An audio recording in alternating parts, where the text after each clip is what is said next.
So there's this amazing thing that I'm starting to realize for myself, and that is that this thing we call our life and this evolving healing journey really is never done. I think something super magical starts to happen, especially when we're talking about Ayurveda, this path to crafting and creating a life that has as much beauty and purpose as possible. It's really important to remember that you are not a project to be solved, and you're not a problem to be fixed. That is really what we're all about over here at the Shakti School and at Ayurveda School specifically. Now, of course, we're going to give you all of the amazing tips, tricks, and tools to have a great life and to feel amazing. But more importantly, we're going to offer you space to connect to yourself and the divinity that lives within. That is why I am so excited to announce that we have an early bird special happening right now. You guys, it ends September 30th. After that, prices go up by $500. So get in before the end of September. You can also book a call with a graduate who will answer any of your questions so you can gain clarity and see if this program is right for you. We're going to put a link to book that in the show notes. Lastly, we have a special gift for you, dear podcast listener.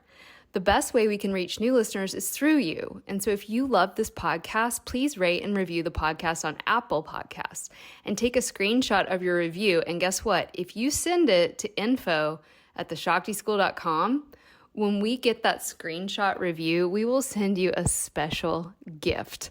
Yes, it's a secret. It's a special gift. It's going to come to you in the mail from yours truly. And I can't wait to share that gift with you. I'll give you a clue. It may or may not be something straight out of 1998. Another hint, it's a CD. All right, guys. And now on to the show.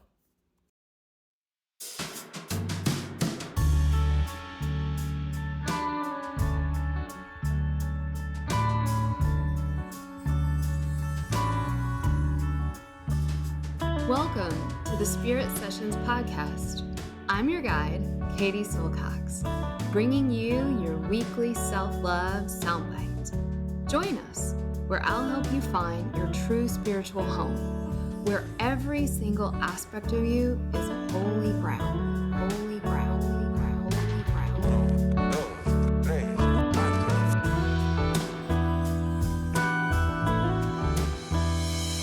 This is a Spirit Session podcast with Katie Silcox. Venga, chicos, empezamos. 5, 4, 3, 2, 1, 0. All engine running. Liftoff. We have a liftoff. Hi everyone, Katie here. This podcast is intended to inspire you, educate you, and most importantly, support you on your journey towards knowing who you really are, that inner self, that inner teacher. I am not a psychologist or a medical doctor and do not offer professional health or medical advice on this podcast. If you are suffering from any kind of psychological or medical issue, please do the right thing and seek help from your qualified health professional. All right, everybody, welcome to Spirit Sessions. I am so excited to be here with Dr. John Douillard. He is a globally recognized leader in the field of natural health, Ayurveda, and sports medicine. You may know him as the creator of LifeSpa.com, one of the leading Ayurvedic health and wellness resources on the web. He's been a regular guest on the Dr. Oz Show, and I just found out was the former director of player development for the New Jersey Nets and the NBA. That's incredible. I'll add too, he's one of my earliest teachers in the form of books on Ayurveda. I fell in love with the book Mind, Body, Sport. And I know you have another book that I've read called Eat Wheat that has come out recently. And I'm just so excited to have you on Spirit Sessions, Dr. John. Welcome. Great to be here. Thanks so much, Katie. Yeah.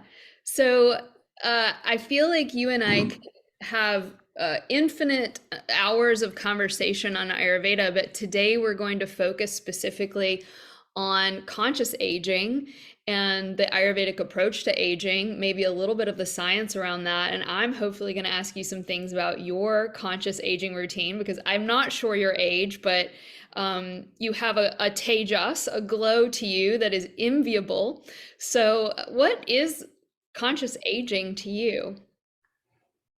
Boy, that's a great question. I think the best way to answer that is with a study that showed that 95% of us, the things that we think and say and do, 95% of those things come from impressions from the first 6 years of life. So, which means that most of us are walking around as 6-year-olds or younger, pretty unconscious in a lot of ways. And Ayurveda was like, and that what that really means, is like when kids are young, like I have a year and a half old granddaughter now, and we are laughing watching her already manipulate her parents, like overwhelming, like she's so smart and she's got them wrapped around her finger already, probably the grandparents too. But kids are hardwired to need the attention and love of their parents, right? So they need attention and they need approval. We're hardwired for that. And if that's because if the kid didn't demand that attention, kids would wander into the jungle and get eaten by lions, and we'd have no people here. So we need that attention, but that attention isn't conscious. That's manipulating the outside world to give you attention and approval and make you safe and secure. But historically, there's rites of passage where people would go through a point where they stop needing the love and they start being the love. They start caring for others. They become more altruistic and caring for the world and others. And that is becoming conscious. That's the first step in becoming conscious, is to shift it from needing and being the love.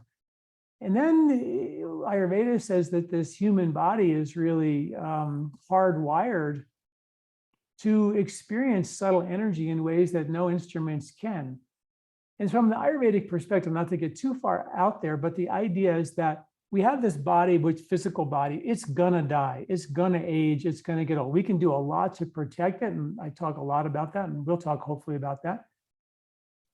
But the part of us that never dies is our soul, our spirit, as well as our mind and our thoughts. So those things, to a certain extent, we have control over. Now, Ayurveda said that as we age, we go into what we call the vata time of our life, where we become more vata or area or space or akasha, we become lighter. We lose a lot of the muscle mass. We sort of shrink a little, but the nervous systems become more refined and more wise to perceive subtle energy in ways where we can begin to realize that this journey of the soul is something we can be a realized passenger on. And we start to become more self-aware, more spiritual, more inclined to be spiritual, find God before it's too late, kind of a thing. But that's the beauty of conscious aging and conscious longevity, is that all of a sudden you begin to realize that there's some part of me that is never going to die. And the reason why I'm here is to make an indelible mark on the evolution, on the journey of this soul, that the spirit is evolving as much as we are evolving as a species. Our spirit is evolving. And that was sort of the cool part of Ayurveda, was like, they understood that this isn't just about getting rid of your heartburn and living a lot of years. It was something way more profound. And it had to do with, us becoming ultimately realized passengers on the journey of the soul. And what that means in your life is when you tap into what's real, our inner space, the joy and love and compassion and care that we have inside of us, it's a much more content way of living life, and I think so.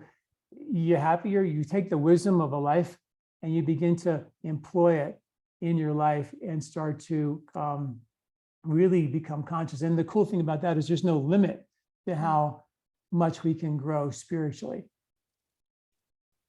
I love the idea of, we think about moving into the third stage of life, vata time of life. And I think people have this misunderstanding that I'm glad you brought more clarity to around vata.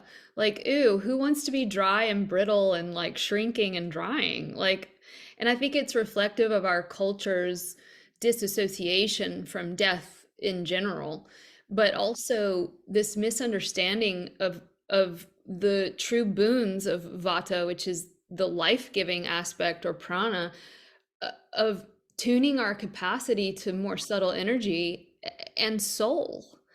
And I'm curious, you're in a somewhat different stage of life than me. I'm 42, and I'm looking at the students that come to our school that are young. They're in their 20s and 30s. I'm considered an elder millennial. But the sort of idea of conscious aging, not only as keeping this body young, vital, healthy, juicy for as long as possible. I think there's this overemphasis on fertility and virility, but also, but more importantly, this idea of growing up, maybe more mentally, psychologically, and spiritually. You, in the stage of life that you are in, if you could offer advice to a millennial, right, or younger, right, than that, around our relationship to age, because I'm concerned, I could say, with this sort of there's almost like this juvenile quality to many of us, right? This sort of how do I want to put this lovingly and delicately? A sense of isolation that really comes from thinking that you're the center of the universe, right? And so maybe what is your advice for the youngsters these days? You know, boy, that's a really good question. I think that, I feel like I've been blessed to be have a career that revolved around health. And, we have 6 kids. They're all older now. I'm constantly, it's kind of cool because they're always coming to me for advice now, which is kind of neat. In the old days, when they were younger, they could care less, but now they're coming around. But I think it's, realizing that this human body is it's delicate, and it's really is a powerful instrument, and you want to take care of it. And when people are young, they just feel like, oh, they can just do whatever they want because they feel fine the next morning and it's all fine. So there's that piece of it, taking care of your body and realizing that when you're 50, 60, and 70, it's going to matter. And I feel so blessed because I actually turned 66 tomorrow. And I feel like there's no doubt that I'm not, I used to be able to outrun my kids. Can't do that anymore, so I'm definitely aging, but I feel so much more joy and contentment inside of myself. I feel really healthy. I don't have any health concerns that I really know of. Little things that come along, little fires that break out, I usually put them out before they become a big thing. So I feel really blessed, and I feel like that was partly because I didn't blow myself up when I was younger, and I think that's important for kids to realize that it does matter, and it really is going to matter down the road.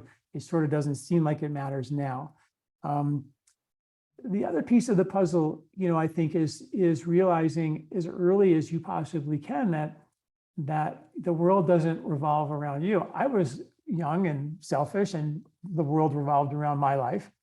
And then I got married, and all of a sudden got pregnant, and then all of a sudden got pregnant again and got 6 kids. The next thing you know, we had all these kids. And I realized that you can't, and that's, I think, what kids really do is they show you how unselfish you have to be, and how much grace there is in giving and caring and loving others, and what an amazing journey that is. And I think somehow, some way, kids have to realize that the more that they can give and care and love others, be compassionate for others, it breeds a level of joy and contentment. Like I look now and go, I look at a mom with a double stroller and I go, oh my God, how could they ever? I could never do that. We did it. I think you're on a drug. I don't know what the drug's called, but it's a drug that gets you through those times. But it's also training you to be so willing to help others and care for others. And I also have a job where I do Ayurveda and practice, and I help others that way. So I feel really blessed in my life that I'm able to just serve and help others. And I think that's the missing piece, is we sometimes don't realize how important it is to help others until it's a little bit too late. And a lot of, like all my kids now, they were like, I don't want to have kids. We're like old, we're 66, we have one grandkid, like I have 6 kids. They could all make babies, but none of them are interested, You could have 6 times 6, 36 grandchildren if they were Yeah, following you. Yeah, if they would do it right, the proper way. I'm just kidding, but yeah, but but what I do with my kids is I'm constantly, a lot of them are really much very into service and helping others and doing some really cool things. So it's really neat to watch, but it's hard. I think our culture is becoming, talk about being unconscious and our need for dopamine and reward chemistry and being rajasic and stimulated, be satisfied by the outside world. That's on steroids now. We've created an information age where, how do you not get addicted to these things, and be on them all the time, and realizing how important it is to recognize that attachment. And I always say, if you're attached to that glass of wine when you come home from work, or you're attached to wake up and you think about a cup of coffee, or you need to go to the movies, or you have to watch a movie, you just have to look in your life of all the places where your mind is completely addicted to doing something to satisfy you, as opposed to you being satisfied for no reason, because it's your nature to be satisfied. That's what Ayurveda really means. It's like to be, content and loving and joyful and kind for no reason, because it's your nature. And it's not because you get a reward. There's a study that shows that there was one group of people who were giving love and caring for others, or giving a gift in a hedonistic way, where I wanted you to tell me how much you like the gift I sent you. And another group did it in a eudaimonic way, where they gave the same gift, but they had no attachment to getting anything in return. They didn't care about it. It was the process that they loved completely. And they found that when they gave it a hedonistic way with an attachment to the outcome, it had a negative effect on the genetic code of the person you gave it to. Wow. In a eudaimonistic way, it had a positive life-supporting effect on the genetic code of the person you gave it to. So when we're giving with a little hook to get something in return, they can tell. They can tell that, wow, that you're manipulating them, just like you manipulated your parents as a young kid. What I'm curious about with that study is it changed the genetic code of the receiver, right, which is a massive bummer, because they're sort of on the reciprocal end. But what did it do to the giver? I'm curious if it altered their structures. Yeah, the study didn't really get into that, but what I would suggest is that in Ayurveda, my favorite quote in the Bhagavad Gita is one called Yogastha Kuru Kamani, which means first you establish being and then you take action, right? So it's the idea that, and we're all really good at meditating, yoga, breathe and meditating, and then we get off the mat and we go lie, cheat, steal, whatever. I mean, it's not really, we're not taking that silence with us. And the whole point of that book was establish being, yes, but the second half, no one kind of does, which is to put it into action, take it with you. And that action is the key. So the act of giving and loving and kind, it's the action that provides the grace. It's the action of giving and loving and caring. You can't just think, give and love and care. It has to be a tangible action step. But the beautiful part of that is that it's not the action and the effect of the action. It's the action itself. It's the act of giving, period. And if once you have an attachment to the return on the investment, you're screwed. You've destroyed the eudaimonic, the purity of that action. You actually created an attachment to get something in return versus being completely immersed in the process of action. It's the difference between someone saying, God really loves me, or I really love God. When you're attached to the idea that God loves me, then you're also attached to what God does in showing me that he loves me. You know what I mean? Like, what happened when, my building burned down? Where were you then? And when the flood came, and where were you then? But when you love God, the action of loving God, that's where the grace happens. It's in the moment of the giving. It's in the action of the giving, and not the result of the giving, not what happens when you give, not return on investment when you give. It's the actual action of the giving that creates the grace, which means the connection to spirit, the connection to the unlimited, to connection to becoming conscious, to be free of the crazy mind, which is so addicted to getting stuff to be happy and, you know, and feeling rewarded, that it tricks us constantly. And we have to be great detectives to become aware of the mischievous nature of the mind to trick us into doing things that are all based on reward chemistry. I love this idea of the mind having its own, or the egoic mind really being invested in itself, and being invested in hiding from you, right? So like it will do slippery things. I'm curious, I read this study, or I can't remember what book it was from, that it seems like they had a group of, I think, 70-year-olds who all had various illnesses go into some sort of environment. I'm sure you've heard of this maybe, where they made everything appear as if it were back in the 1950s. And what they found was, after living there for, I think, 40 days, because everything was so related to their past, all of their illnesses started to clear up, all of their biomarkers improved. And it was really just because of the action of the thoughts and the mind. And so I'm wondering, in conscious aging, what is the role of our attitudes and our thinking mind in this experience? Oh God.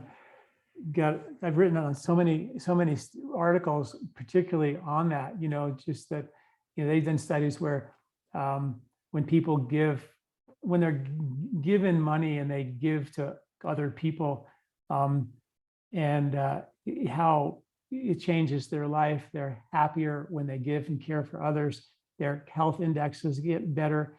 They actually gave money to really, really poor people, and that they had the choice to either keep it for themselves or give it. And even the people who had nothing were found that when they gave it to others, they were significantly happier as a result of giving it, even then they kept it when they even desperately needed it.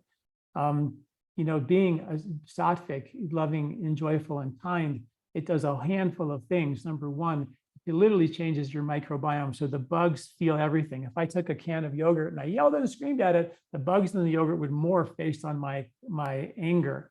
Wow. So the bugs in your gut are completely affected, charged, or uncharged by your emotions. And that's why the word rasa is the word for emotion. It's also the word for taste. And it's also the word for lymph, which is the first fluid of the food that you digest. That's all part of the emotion of when you eat your food. So what you think and how you act and your attitude changes your microbiome to be good or bad. Stress causes a bad microbiome, an unhealthy microbiome. It also increases oxytocin, which they call the longevity hormone. So the more you give and love and care for others, you increase this longevity hormone, which is unlimited. It's in other words, you give and love and care for others as much as you like, and you never run out of oxytocin. You keep getting more of this juicy, loving, giving, bonding longevity hormone.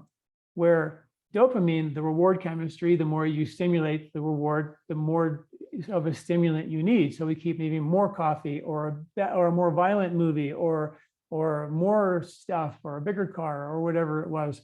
It was a really cool study that showed that was with women who were buying shoes, and they took them to a mall, into a shoe store, and they were trying on these shoes, but they were measuring their dopamine levels during this whole process of buying the shoes, right? And as they were buying the shoes, their dopamine levels and trying them on one after another, they were just getting higher and higher and higher, and their reward was just surging, right? And then all of a sudden, they had to choose one pair of shoes, and they took the shoe and they brought it over and they swiped the card. And as soon as they bought the shoe, their dopamine levels crashed. Wow. And they were like, so they were like depressed. And then but the brain pulls down the menu, like, how do I get back up to that place? And it was like, the brain was like, oh, I remember when I walked through the mall, there was a Mrs. Fields chocolate chip cookies, there was a Starbucks, there was a Cinnabon, and instantly they were on their way to the next dopamine reward that their brain knew exactly how to do. There's another study, there was a young baby was just born, and a group of 25 people came into the hospital, and one of the people gave a little bit of a taste of sugar onto the tongue of the baby. About 3 weeks later, another group of people came. That one person who gave the sugar was in that next group. And the baby looked up and looked around and glued on the one who gave him the sugar 3 weeks ago. Like, they knew exactly who the drug dealer was, and they went right after it. Yeah. So we have a Wow. brain that's really wired for levels of satisfaction. And that's why rites of passage were there so we could really become conscious and realize and have control of our senses. Because if we don't have control of our senses going outward, we will never experience the senses as avenues of consciousness going inward. So we can experience that part of us we talked about before, our spirit, our soul, our spirituality, our consciousness, which pervades everything. We can actually experience. It doesn't have to be this weird soul that only appears when you die. Yeah. And it's tricky because Mother Nature created us to have these dopaminic reward systems. And from a tantric perspective, we want to embrace pleasure and experience sort of the continuum of pleasure, simultaneously practicing non-attachment as we fully enjoy, right? And so this is sort of that paradoxical dichotomy of what I think is all of truth. And so how do you navigate? Because I love to watch a Netflix documentary, and I watched one last night and it was like so intriguing, these documentaries, and now they're on loop. And so you watch one and then the next one starts. And so what is your advice for navigating the pleasure centers that are very natural, and it is even natural to have a dopaminic response, and navigating that in such a way that it doesn't get out of hand? Because I think you and I are on the same page. You and I are both householders, love the world. We don't want people to not experience fun things. And every now and then, Dr. Douillard, I need to buy a pair of shoes. I mean, I'm a girl, right? And so how do we navigate this? No, I think it would be absolutely misinterpreted to suggest that we should not enjoy this life. We should enjoy this life fully. The point is that getting a pair of shoes can be really enjoyable, but it also can provide a level of joy on the inside too. It doesn't have to be just a reward chemistry kind of a thing. And I think a lot of it has to come from realizing when you get attached to that thing. If buying shoes is the thing that you have that kind of compulsion for, or that cup of coffee, or that glass of wine, or that, whatever it is, and you're thinking about it a lot. That's, I think, the key from my perspective. Is like when I got hooked into the whole coffee thing because years ago I was like, when I grew up, everybody knew coffee was bad. Every parent was trying to get off of coffee. Everybody was. And then all of a sudden coffee became good. Well, these studies came out. There's a lot of interesting science behind why the studies all of a sudden flipped. It had something to do with money. But there are good studies to show that it was really beneficial. So I started getting into coffee, and I was like, I wake up thinking about this stuff, and I was like, this is insane. Like, I couldn't believe it, that was how it, and anything that you begin to do on a regular basis, like alcohol for the same thing. And Ayurveda clearly says in the textbooks, it says that Ayurveda, alcohol is something that is actually quite good for us. It's called Surya. It's a spiritual beverage. It actually turns your mind down just enough where you can experience your heart a little bit more. So it's actually, but then they talk about the slippery slope of a little bit can be good, but a lot more can be so dulling. And so many of these things that we like have that slippery slope effect. So we have to be in control of realizing how much of this is going to be good. And I can enjoy a cup of coffee once in a while. I can enjoy some wine once in a while. I can enjoy whatever it is once in a while, as long as I don't get myself the neural pathways haven't gotten so facilitated that my joy and my satisfaction in life comes from that thing. And if I don't have that thing, I'm not satisfied. Now we're completely dependent on the outside world. We're happy only when good things happen, and we're sad when bad things happen. And Ayurveda is about becoming weatherproof. So you're not affected by the weather. You're the same. You can enjoy the weather, you cannot enjoy the weather, but you're not dependent on the weather to make you have a good day. Reminds me of a quote from Dr. Ladd where he says, enjoy your crucifixion and enjoy your resurrection. And it's just like this sort of next level of consciousness. So getting a little bit more practical, I know all the listeners are going to be wondering, okay, so I know I need to avoid certain things. I need to work through my addictions and compulsions. I know I need to refine my senses, but Are there any practical things? I'm curious. Of course, it's like the age-old question that everyone asks me on podcasts, and I get very weary of it, but I get it. I'm like, well, what does John Douillard do to like on a daily practical level, whether that be lifestyle or herbs or I want to share with the listeners in your book. I think it's in the Eat Wheat book. There's this amazing discussion around the microbiome and the usage of licorice and other herbs to help reconstitute the rasa. And so just making something like I think it's licorice and marshmallow, or what is it? Licorice, marshmallow, and slippery elm. That's it. Licorice, marshmallow, and slippery elm. That was just such a practical thing that I started doing when I read that book. What are your kind of top, it's so annoying, but top 10 ways, if you will? No. Yeah. I also get asked that all the time. And I mean, there's no question that the number one thing, and, yoga started here, and it has to do with breathing. We start this life with a breath, an inhale, and we end it with an exhale.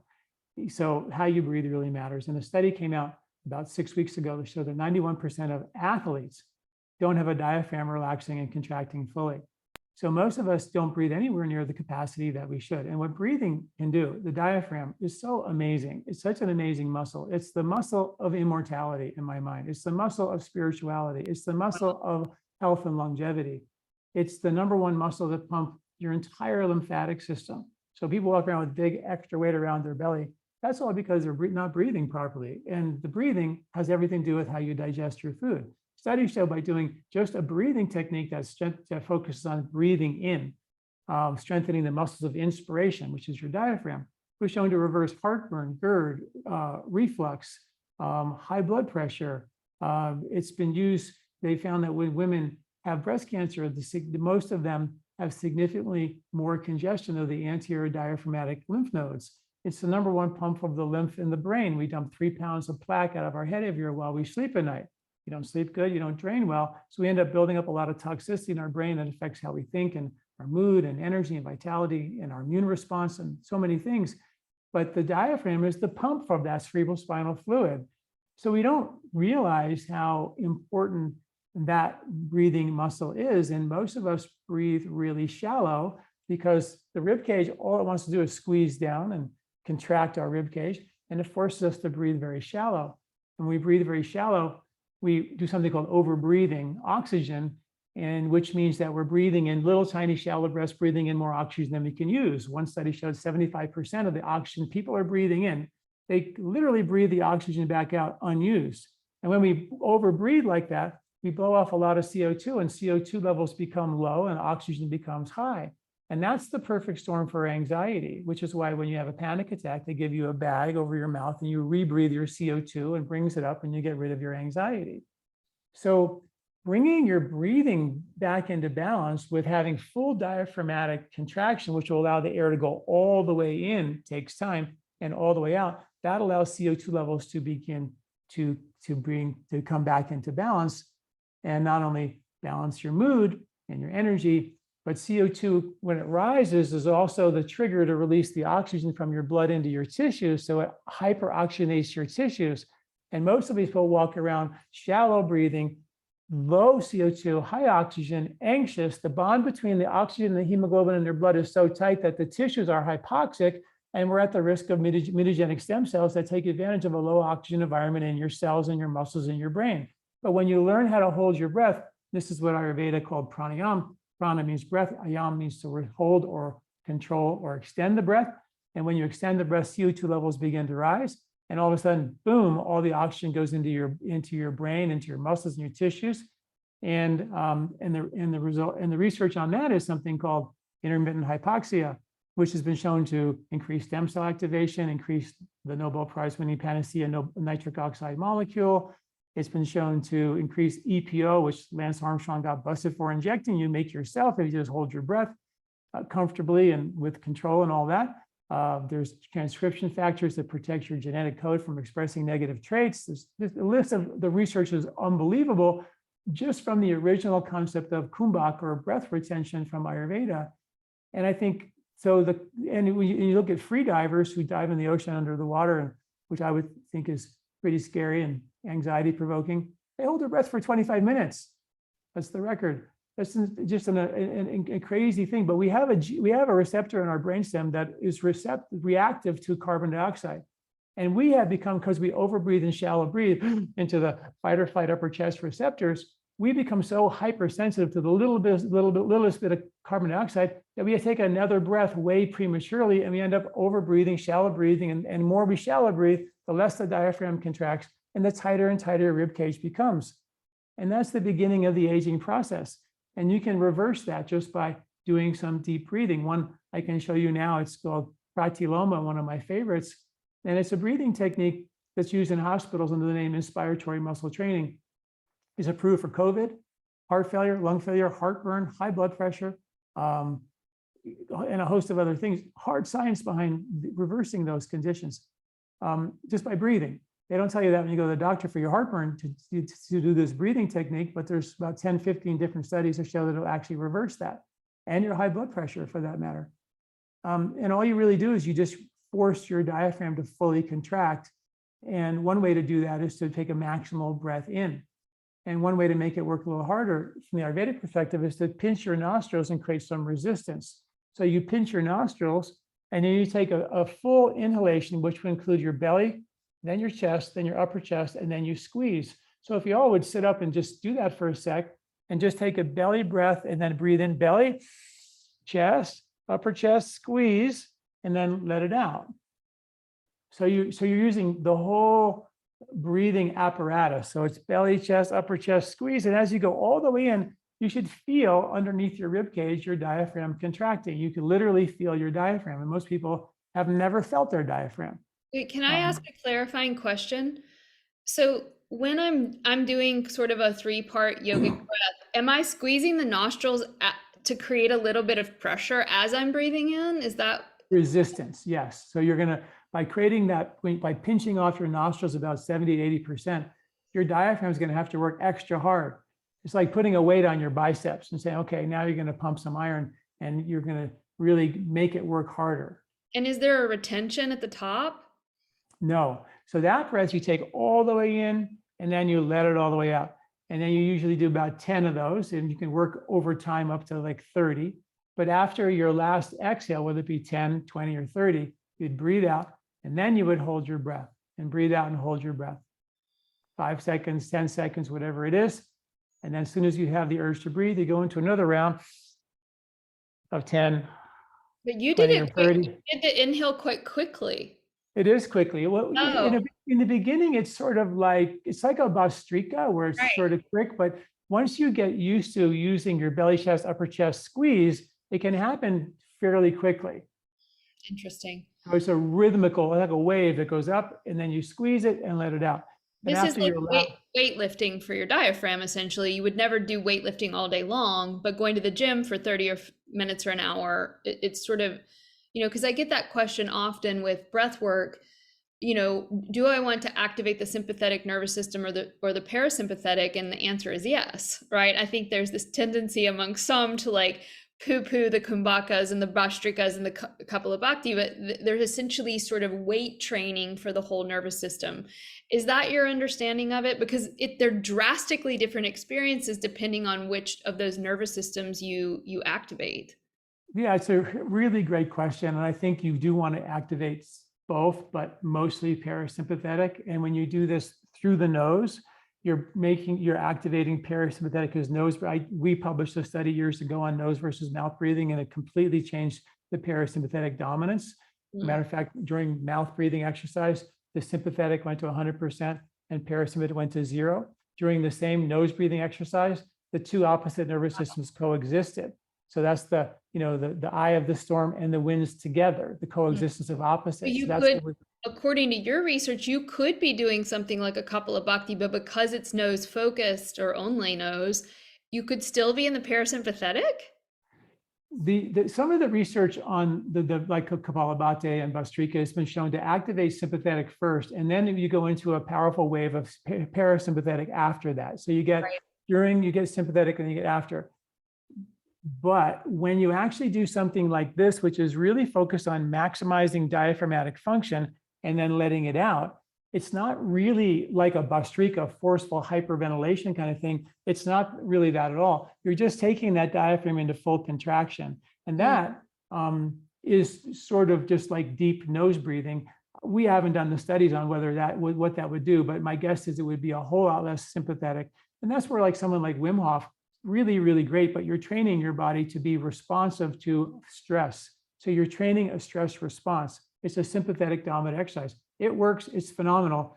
But my question long-term is, what's the long-term effect of that, of just driving sympathetic dominance, where Ayurveda was about doing pranayama, something like this, but also doing the exact opposite. Really practicing really long, slow breathing is the other technique that I teach, which is really important, to really just slow down and lengthen your breath, because just lengthening your breath increases carbon dioxide because now your breath is slowing down and the body has time to build up CO2 and over time CO2 tolerance.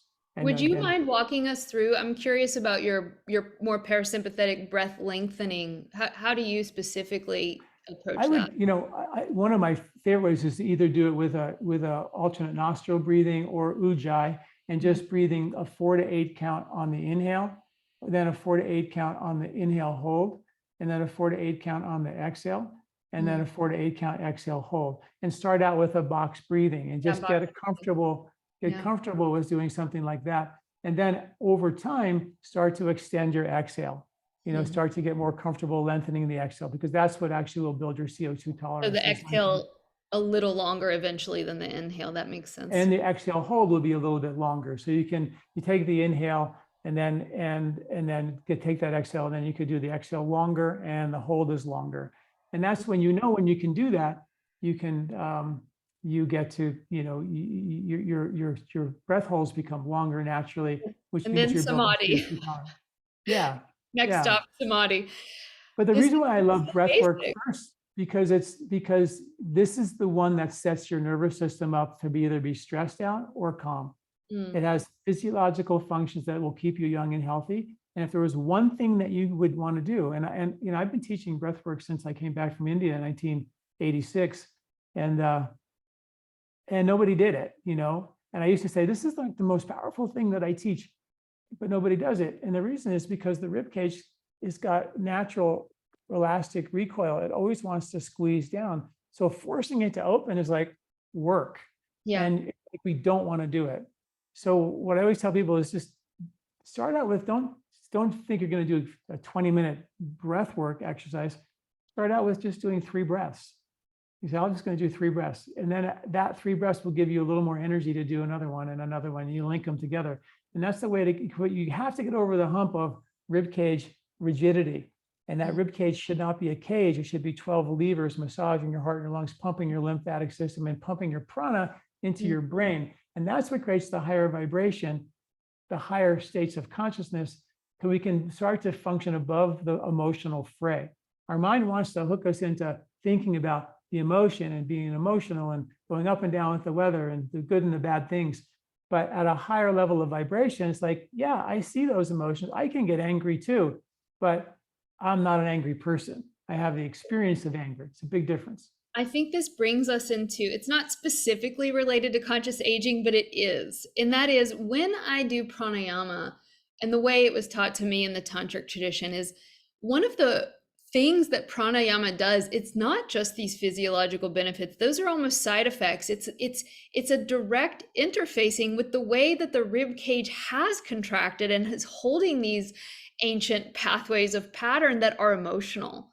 And so that doing pranayama is actually a slow and titrated, but it is a provocative interface with your past tight, patterned, emotional, younger self. And so in a way, pranayama is the ultimate conscious aging, where we directly interface with that rigidity pattern. Would you agree with that this emotionality of, because when I practice pranayama, I'm like, oh my God, I'm so tense now. Like I wasn't tense before I started doing, like, why is there all this tension?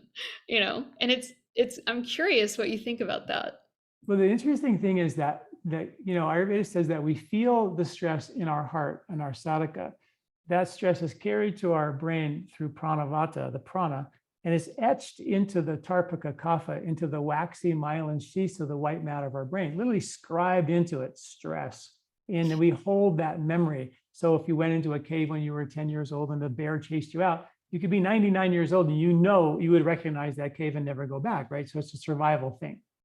So turns out when I did all the research on breathing and kind of really was digging into how do I create neuroplasticity to change those old patterns of the brain, and Ayurveda has a host of ways to do that.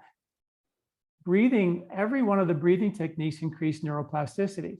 And maybe the more powerful one was when you actually did kumbhak or breath hold, that created, when you do a kumbhak and the breath hold and you're holding your breath, the blood and your oxygen, the oxygen in your blood is going to go down. So if you put an oximeter reading on your finger, you would watch when you're holding your breath, your oximeter to go to 98, down to 91, the next breath hold maybe into the 80s. And when you're in the 80s, you're in that intermittent hypoxia. And when you're in that intermittent hypoxia, one of the other things that I thought was the most amazing was neuroplasticity. So not only does the pranayama breathing techniques raise your vibration and change neuroplasticity, so does breath holding change neuroplasticity. What is neuroplasticity? Changing the patterns of behavior. In other words, when you go home for the holidays and you start acting like a 4-year-old, those are recorded pathways of stressing out about your family. And neuroplasticity is all of a sudden door number 2 appears. I don't have to do door number 1, which I've done since I was a child. I can actually walk down the road of loving, giving, and kind, and being compassionate and understanding of why they're crazy and accepting them for crazy. Wait, were you at my last Thanksgiving? Right, exactly, right. So that's really what it's about, is raising the vibration so you have the ability to facilitate new neural pathways that are freed from old emotional traumas that we carried, but you're right, you're absolutely right. This whole thing is to get you to that, we talked about it last time, the edge, to that gap, right, yeah. To the gap between inhalation and exhalation, or the space between the breath. Well, and I think about Dr. Ladd and him saying, these, like, the way it goes in is often the way it comes out. And so for me, it's like, oh, there is this sort of emotional experience or a somatic experience in the body. And to see that and interface that through, whether it be pranayama or meditation or mantra or whatever we're doing, as a necessary discharge from the system, rather than relating to it as a problem. And really the wisdom to know the difference between, oh, maybe this isn't so great for me, versus, oh, this is an emotional discharge from the past that's clearing. Yeah, I think that's how we become conscious, raising your vibration so you can see that we have a choice, choice to go through door number 1 or door number 2. And I think that's the beauty. I call it in Ayurveda, we call it the great battle, the Mahabharata, but I call it the game of life. It's a game you play. As you begin to raise your vibration, you constantly get bumped in, bump up against emotional things that trigger you. And then with awareness, you have the experience, and you have the opportunity to react in different ways based on that experience. And how you respond, whether you go through door number 1 or door number 2, is kind of the fun part. It doesn't mean you're always going to go through door number 2. Trust me, I've been banging my head on door number 1 for like 20 years until I finally feel like, oh, I think I can try door number 2. We're creatures of habit. And if you don't enjoy the process of banging your head on door number 1, then life can become pretty miserable if you're aware of, the things you want to work on in your life. But that's the beauty of it. We're here to enjoy and evolve. And once you become aware, then, like I said, first establish being, awareness, and then take action. And when you do that from your heart, you pull back that bow and you take action from that, holding that arrow so still and so calm that you can see clearly into the truth of who you are, and then take action based on that. That's Dhanurveda in Ayurveda. That's the transformational Vedic knowledge that can transform your old patterns and free you from, from things that maybe give you satisfaction temporarily, but rarely give you contentment, long term. So pranayama, super important. What else is on the list? Let's say, Well, let's for say me, let's say two more. Yeah, well, I'm a little bit, I am one of I practice what I preach. So when I write something, I usually have tried it. And, so I do a lot of things. And so you asked me today, it might be different than when you asked me 6 months from now. But right now I definitely do a practice of yoga, breathing, and meditation. All of it's revolved around different ways of strengthening and relaxing and stretching in my diaphragm. I'm doing a lot of deep dive into the mechanics of the diaphragm right now, and been blown away by how we can sort of get that to really activate. So I'm really convinced that there's some real magic there, because it's linked to back pain and heartburn, and just heart conditions and heart lung failure and brain function and brain fog. And it's so vast.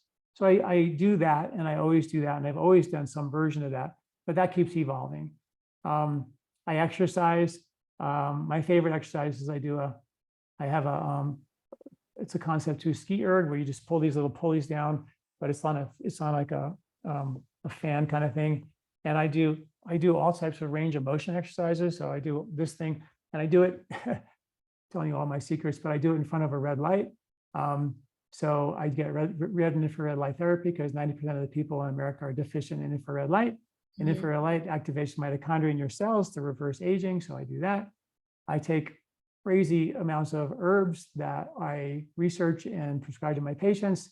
So I take those from Mangista to our turmeric, to bacopa, to brahmi, to amalaki, shilajit, different ones.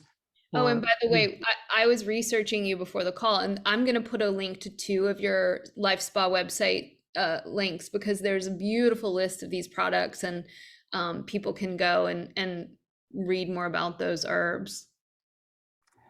Thank you. And then what else do I do? I think, in terms of diet, I think that's really, really important. And I have like a massive sweet tooth, so it's really hard for me, but I really do, I think, a good job really, breaking the sweet tooth habit.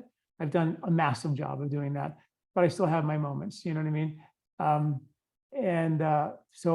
But I eat pretty much, I would probably say 90% plant-based diet, and pretty much the only animal protein I'll eat would be fish. And that seems to be what sustains me really, really well.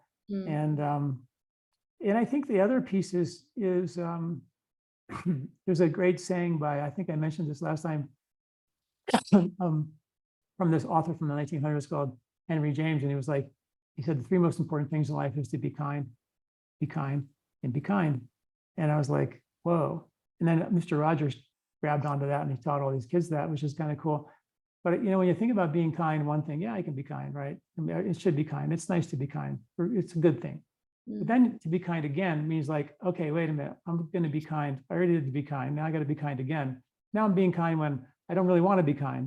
Like that person's a jerk. Why should I be kind? Now I'm being kind in situations where I don't want to be kind. It's like responding to feelings of affliction with affection. Like, whoa, that's weird.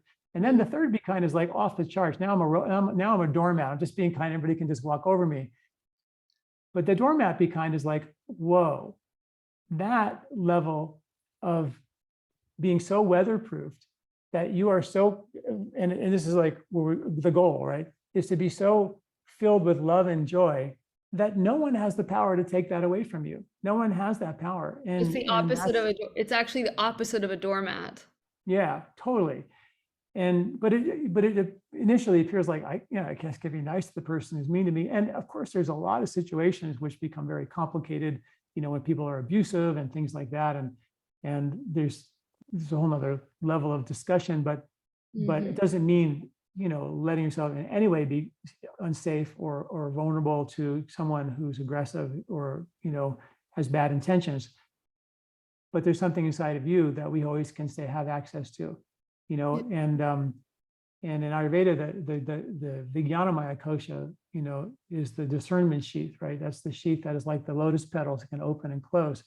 That sheath is still infused with Anandamaya kosha, still infused with consciousness. The great barrier sheath between your Vijnana wisdom sheath and your mind sheath, that's where the consciousness generally stops. And the goal is to get the consciousness to move through the mind into the prana, into the physical body. But for most of us, it sort of stays underneath what we call the great protective sheath, the great barrier sheath. And most of us stay locked in, holding our prana and our joy deeply inside. And we live with our mind trying to get stuff from the outside to be happy. That's sort of world we live in. And the goal of Ayurveda is to let that sunlight deep in the Ananda Bliss sheath shine through the physiology so there's no difference, right?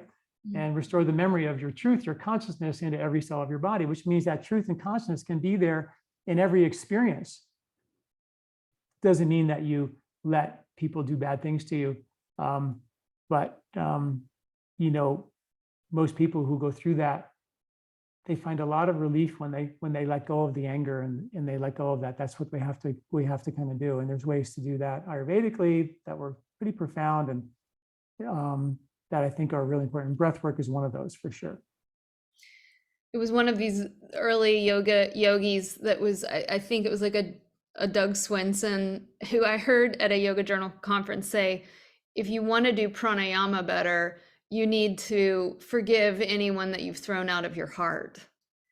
And I just thought, wow, that doesn't mean that you have to invite them to tea or sleep with them, right? Like we can have, as you said, like good boundaries, but I'm working on my next book and the last chapter is on surrender. And as I'm reflecting on surrender, and it is sort of a stage of the conscious aging process, no matter what age we find ourselves in, is this willingness to open our hearts to everyone and everything as a real aspect of maturation on a spiritual level.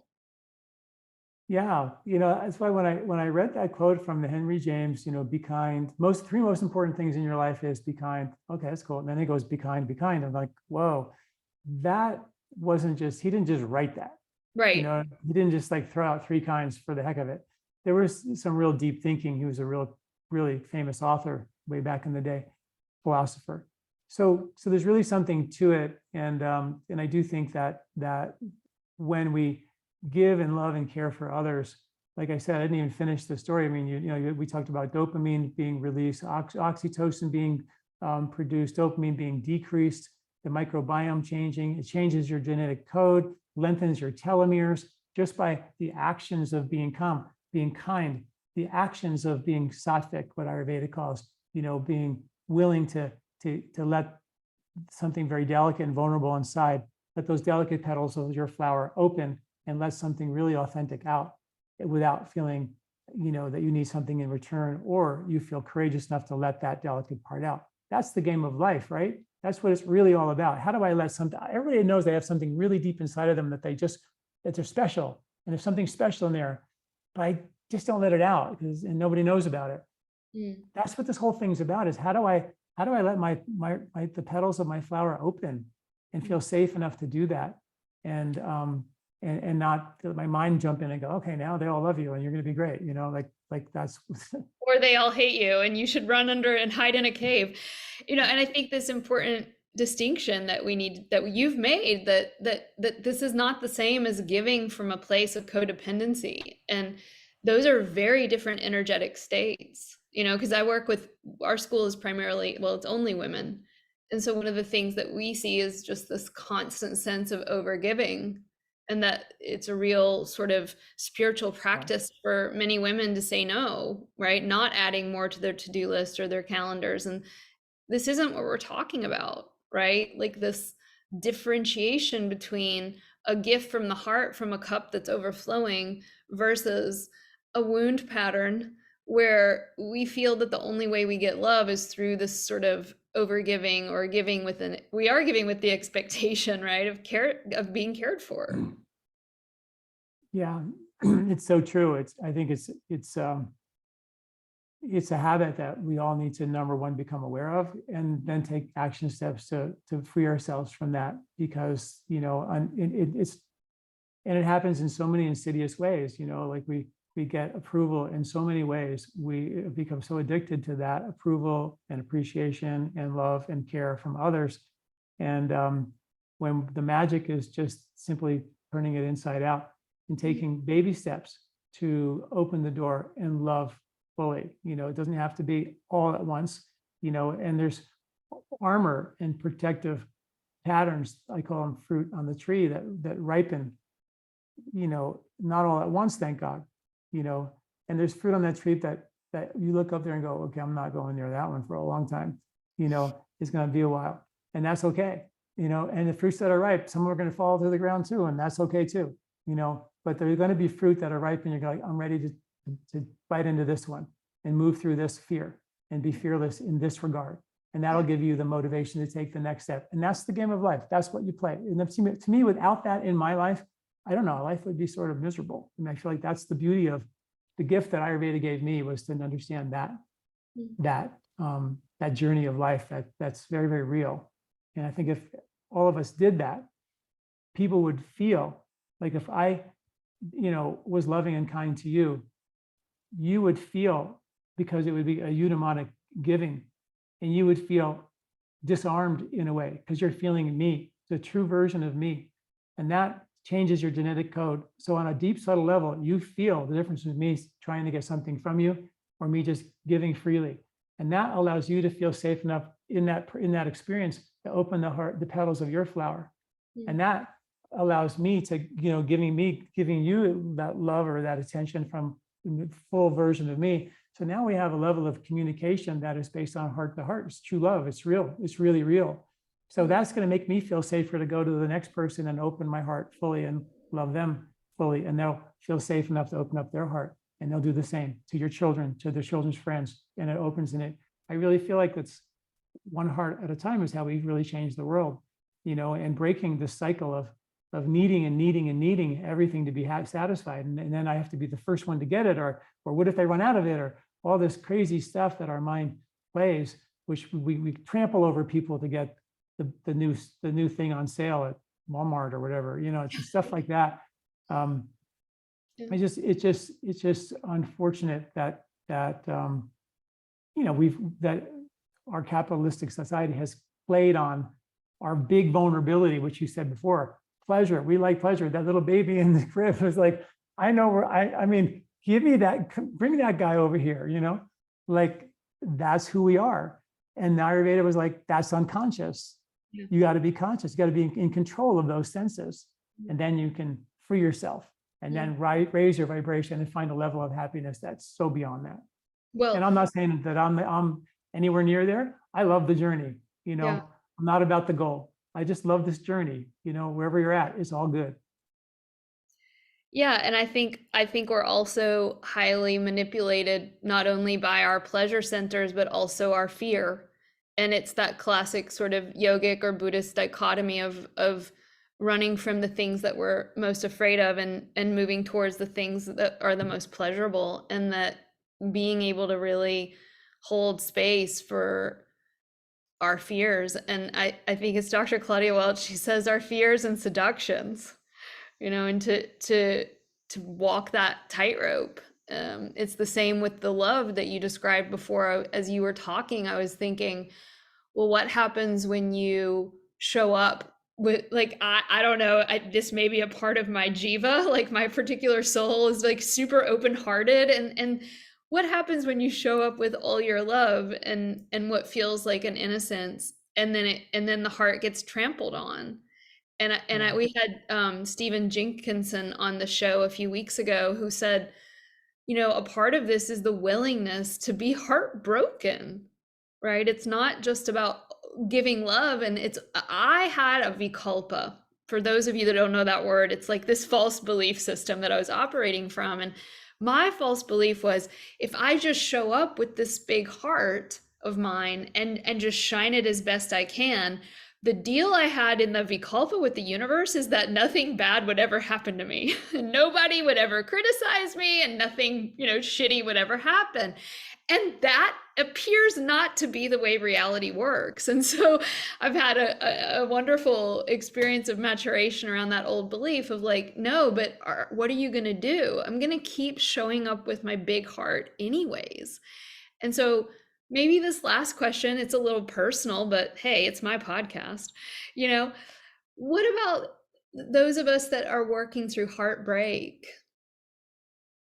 Yeah, when you were talking, there's a couple of Ayurvedic Vedic quotes that really came to mind that I think would be good to share. One of them one of my favorites is that the pain and the fear are directly across from the bliss. And the reason for the pain and the fear is to get your attention. That's gonna make me cry. But wait, I want to hear it again. The pain and the fear are directly across from the bliss.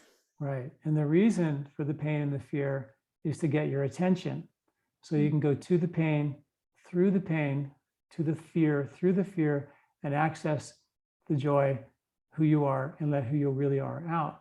So the whole point of the pain and the fear is is a roadmap. And in our culture these days, with take an antidepressant or take a whatever, we are always looking for ways to block the fear. Even marijuana was legalized to get rid of pain. So it gets rid of the pain, it takes away the roadmap. So in a lot of ways, it's not, they call it a spiritual drug. It's sort of interesting because it sort of keeps you safe, but it doesn't, yet you go through the fear. Yeah. And my other one that I really love is to the extent that someone or something affects you, is to the extent that it's your karma, which means action.